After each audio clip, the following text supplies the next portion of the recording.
Հիմա ես ուզում եմ վերադառնալ 2018 թվականի մայիսի 15-ին 2018 թվականի մայիսի 15-ին իմ արած մի հայտարարության։ Երբ որ ես ներկայացնում եմ առողջապահության նորանշանակ նախարարին, այս հայտարարությունը նաև տարբեր առիթներով տարբեր տեղերում հնչեցրել եմ։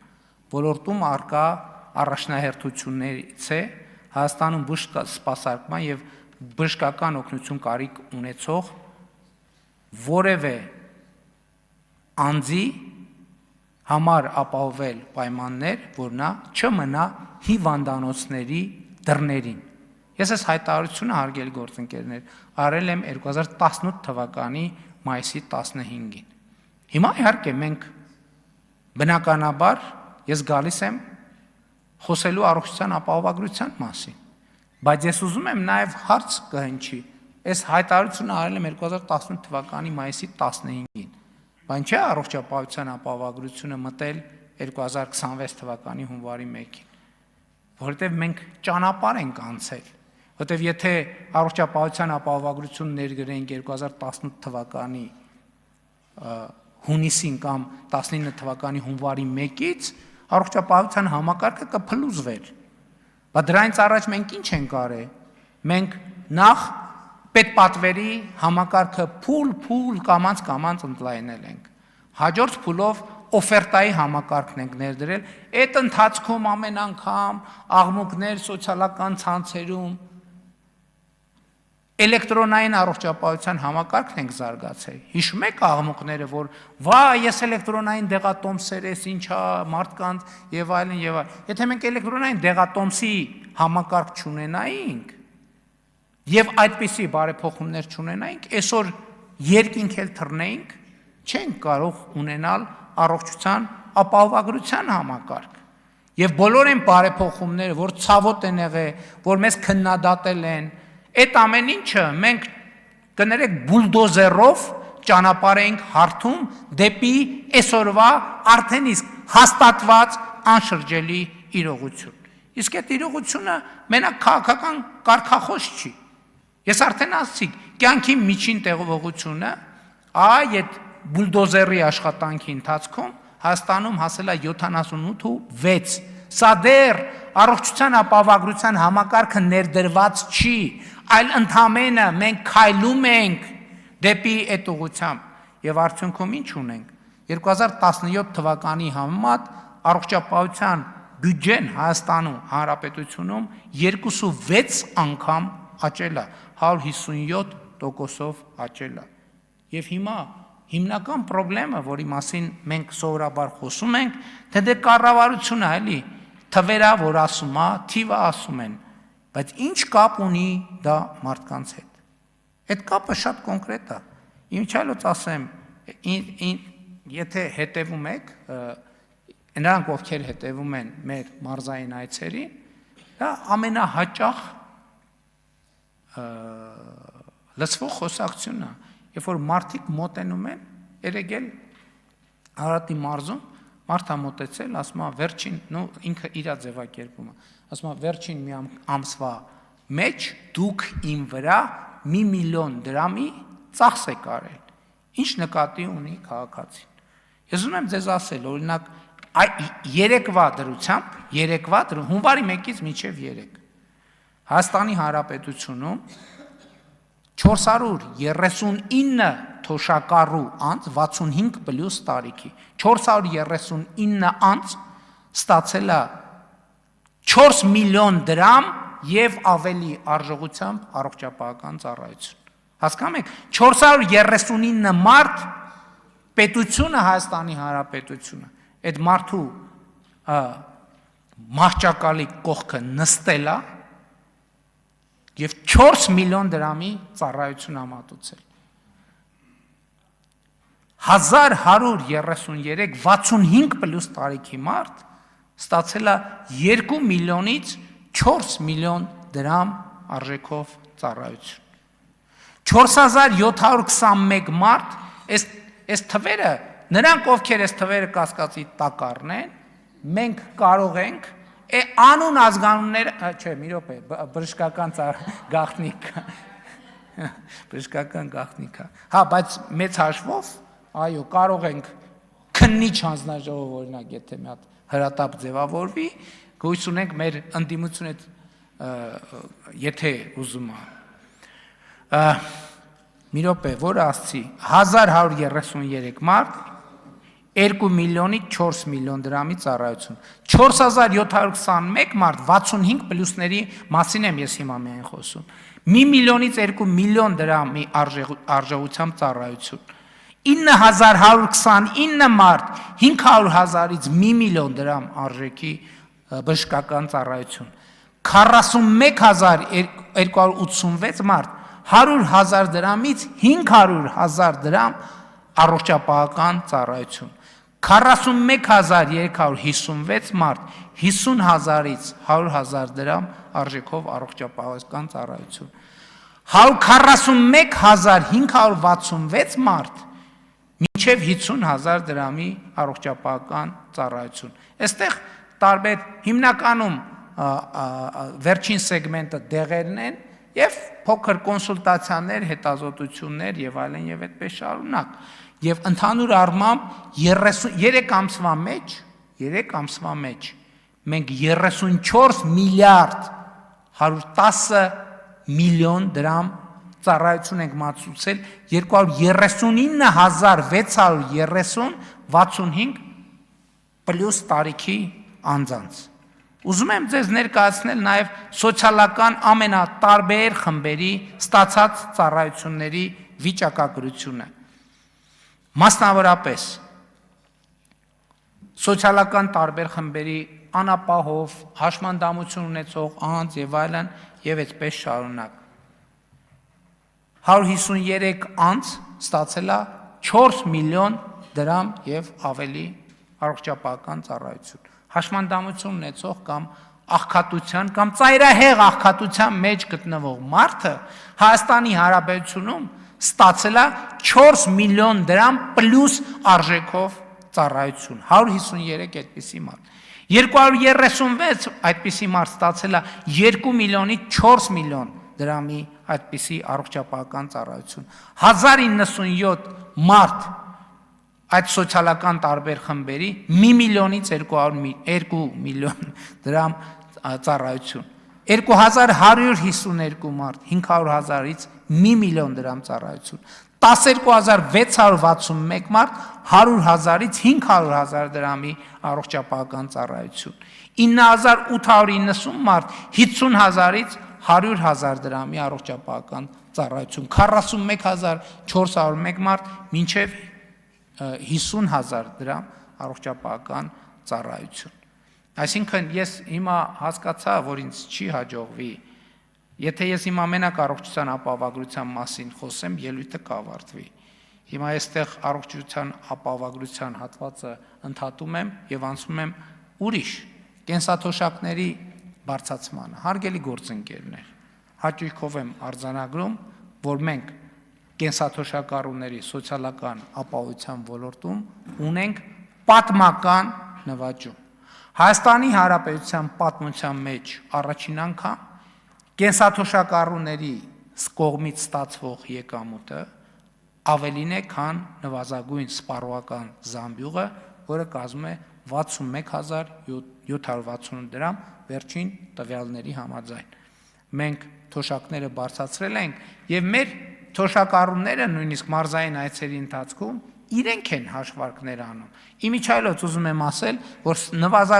նվազագույն սպառողական զամբյուղի մեջ, հաշվարկի մեջ 6000 դրամ առողջապահական ծախսերն են։ Այսինքն, այս էլ եթե այն արդեն մի կողմ դրեցինք, իհարկե 63-ից 65 տարեկանների համար այլ հաշվարկ է գործում։ Բայց այս էլ ինչի ենք մենք հեղափոխությունից 8 տարի անց այս նվաճումը արձանագրում, որովհետև մենք հետևողականորեն գնացել ենք այս ճանապարհով։ Մենք նախ նվազագույն թոշակն ենք կրկնապատկել 2019 թվականին։ Հետո մենք հաջորդ քայլով նվազագույն կենսաթոշակը համապատասխանեցրել ենք նվազագույն պարենային զամբյուղին։ որպեսզի համոզված լինենք, որ Հայաստանի Հանրապետությունում պատկերավոր ասած սոված թոշակառույց չկա։ Հիմա մենք դա ապահովել ենք նաև նվազագույն սպառողական զամբյուղը եւ սա հիրավի պատմական ձեռքբերում է թոշակառուների սոցիալական ապահովության ոլորտում։ 2023 թվականի հունվարի 1-ից մենք ամբողջությամբ վերափոխեցինք մինչև 2 տարեկան երեխաների խնամքի նպաստը ներդրեցինք նոր համակարգ։ Մինչև այս նպաստը ստանում էին միայն աշխատող եւ արձակուրդի մեջ գտնվող մայրիկները։ Մենք 2 բան արեցինք։ Առաջինը մենք նախ այս նպաստի բազային դրույքաչափը մեծացրեցինք 28000 դրամից դարձնելով 31700 դրամ, այստեղ թվերի մեջ եթե մի քիչ խառնեմ ներողեք, բայց չեմ խառնում, եւ հաջորդիվ ուրիշ որոշում կայացրեցինք։ Մենք այս ծրագիրը բացեցինք բոլոր մայրիկների համար, անկախ նրանից նրանք աշխատում են թե չէ։ Ավելին գյուղական վայրերում ապրող եւ աշխատող մայրիկների համար այդ նպաստը սահմանեցինք կրկնակիից ավել 69100 դրամ։ Եվ մեկնարկի պահից մենք այս ծրագրով 74.7 միլիարդ դրամ ենք հատկացրել այս ծրագիրը իրականացնելու համար։ Եվ ուզում եմ նաև ընդգծել, որ տեսեք թոշակների ավելացման ծրագրին մենք 2026 թվականին շուրջ 200 միլիոն դոլար ենք լրացուցիչ ծախսելու։ Սա ես ինչի համար եմ ասում, ցույց տալու համար, որ մենք այդ որ ասում ենք բյուջեի թիվը աճեց, բյուջեի թիվը ավելացավ, հիմնական հարցը դա այդ որտեղ է այդ թիվը, բա ով է, ում է գնում այդ թիվը։ Այդ թիվը գնում է Հայաստանի Հանրապետության քաղաքացիներին։ Մենք նոր ծրագիր ենք ներդրել 3-րդ եւ յուրաքանչյուր հաջորդ երեխայի ծննդյան կապակցությամբ ֆինանսական աջակցությունը երեխաներին եւ ուզում եմ ասել, որ 2025 թվականին միջին հաշվող 39772 երեխա այս աջակցությունը իր պետության կողմից ստանում է եւ 2025 թվականի արդյունքներով մեկնարկի պահից մենք 56 միլիարդ 510 միլիոն դրամ ենք տվել մեր երրորդ եւ յուրաքանչյուր հաջորդ երեխայի մինչև 6 տարեկանը։ Ուզում եմ առանձնահատուկ նշել ուսուցիչների ատեստավորման ծրագիրը, բայց կարճ նշեմ, որովհետև ժամանակը չի ներում։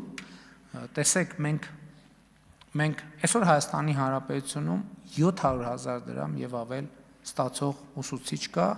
այդպիսի ուսուցիչների թիվը 13-ն է, շատ չէ այդպիսի ուսուցիչների թիվը, բայց այս հնարավորությունը բաց է յուրաքանչյուրի առաջ կամ որոշ հանգամանքներ հաշվի առնելով ըստ էության յուրաքանչյուրի առաջ 70 ուսուցիչ ստանում է 600-ից 700,000 դրամ աշխատավարձ,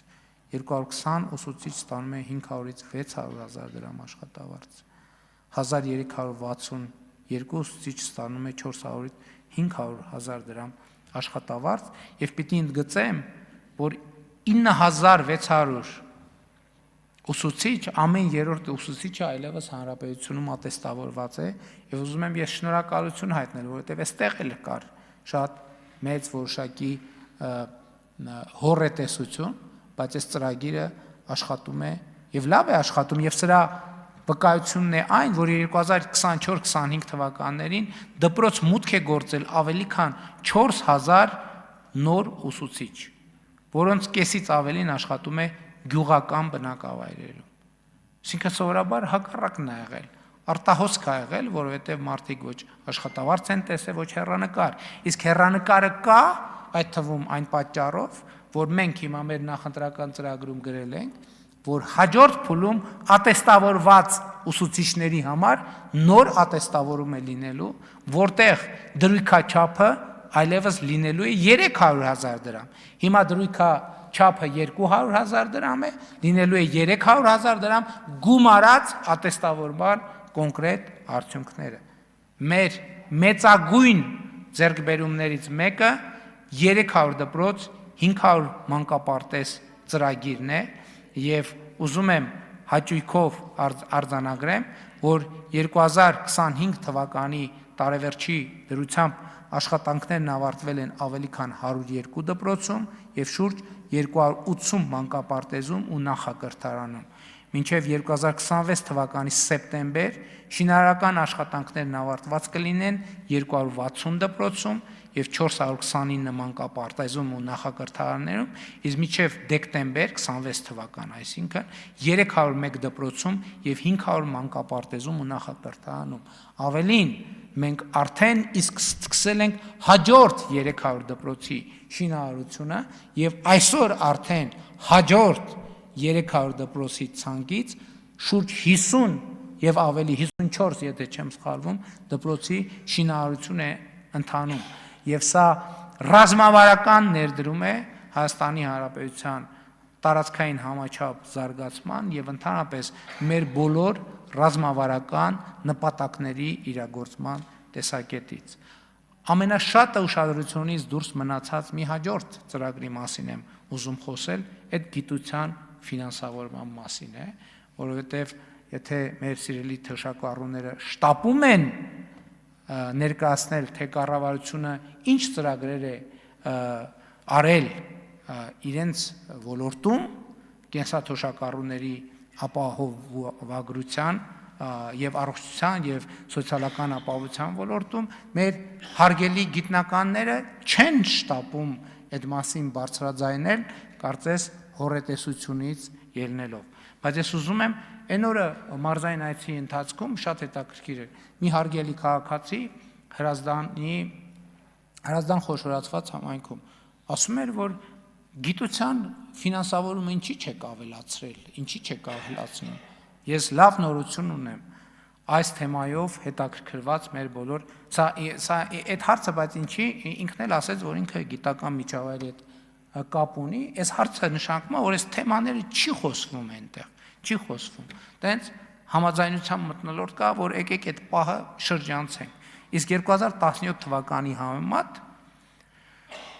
2.8 անգամ աճել է 2025 թվականի արդյունքներով գիտության ֆինանսավորումը, 17-ին եղել է 14.3 միլիարդ, իսկ 25-ին 42 միլիարդ, աճելով շուրջ 180%-ով, բայց նաև աշխատավարձերը, ուրեմն ես չնայած ժամանակի խնդիր կա, բայց ես այս մասի վրա հատուկ կանգ կառնեմ։ Լաբորանտի գիտական ոլորտի մասին է խոսքը, գործող ճարտարագետի աշխատավարձը 2025 թվականին նախորդի համեմատ, մենք 21-ից 25 թվականի ծրագիր էինք անում, 21 թվականի համեմատ ավելի քան կրկնապատկվել է, ես էլի ժամանակի սղությամբ պատճառով թվերը չասեմ։ Ավագ լաբորանտի, սա խոսում ենք մենք գիտական հաստատություններում եւ բուհերում աշխատող, լաբորատորիաներում աշխատող, կոնկրետ էս էլ անուն ազգանուններով կարող են գնալ։ Խոսքը նրանց մասին է, ովքեր իհարկե էլի ատեստավորում անցել են, որովհետեւ մեզ համար շատ կարեւոր է, որ համոզվել որակավորման մեջ։ Ավագ լաբորանտի կամ ավագ ճարտարագետի աշխատավարձը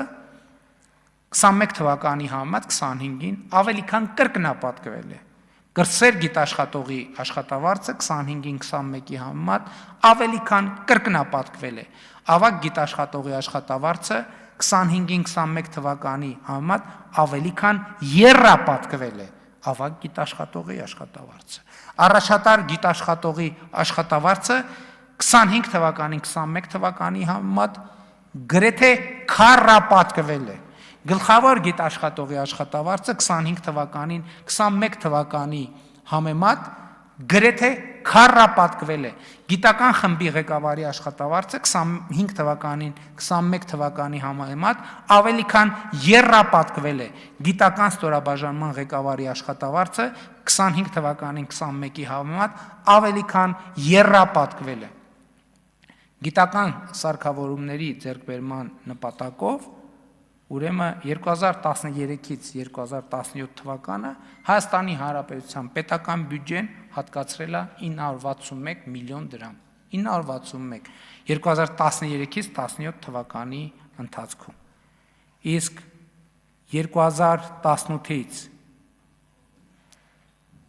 2025 թվականի ընթացքում հատկացրել է շուրջ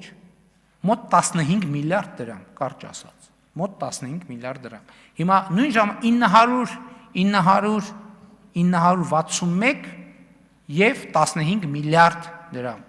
Էլ չեմ ասում, ընդ որում ձեռքաբերվել ֆինանսավորվել է գիտական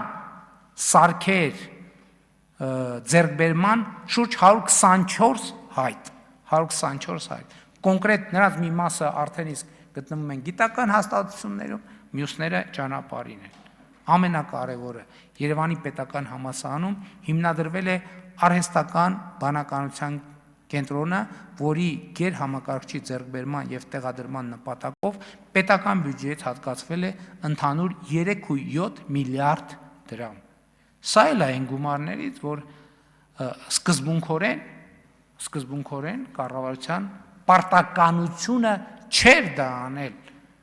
Եթե կառավարության պարտականություններ, բան նախորդ շրջանում ինչի չեն արել իրենց պարտականությունները, որ 900 քանի միլիոն դրամ են հատկացրել, որը ըստ էության, ասենք ենթադրենք,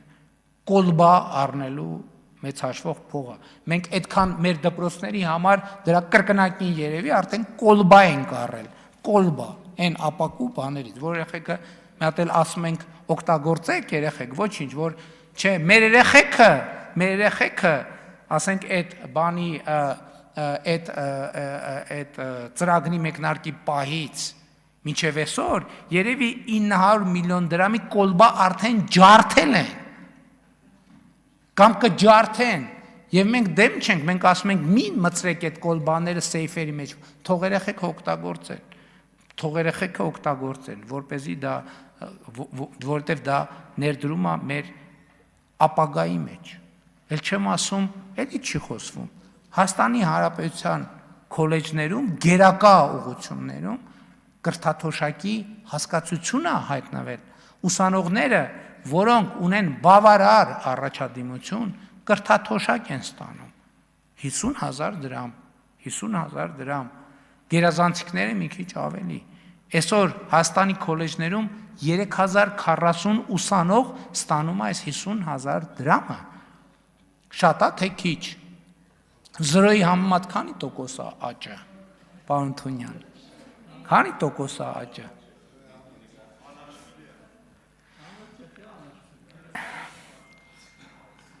Նույնը վերաբերվում է բուհերի գերակա ուղղություններով ուսանողներին, որոնք ստանում են էլի 70,000 եւ գերազանցիկները ավել թոշակ, կրթաթոշակ եւ ավելի քան 500 ուսանող այսօր թոշակ է ստանում։ Ավելին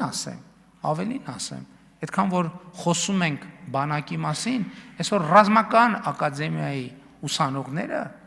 ստանում են 100 գերազանցիկ ուսանողները 140,000 դրամ, 140,000 դրամ կրթաթոշակ են ստանում։ Հավանիչ տեսանյութը եւ բաժանորդագրվիչ նորությունները բաց չթողնելու համար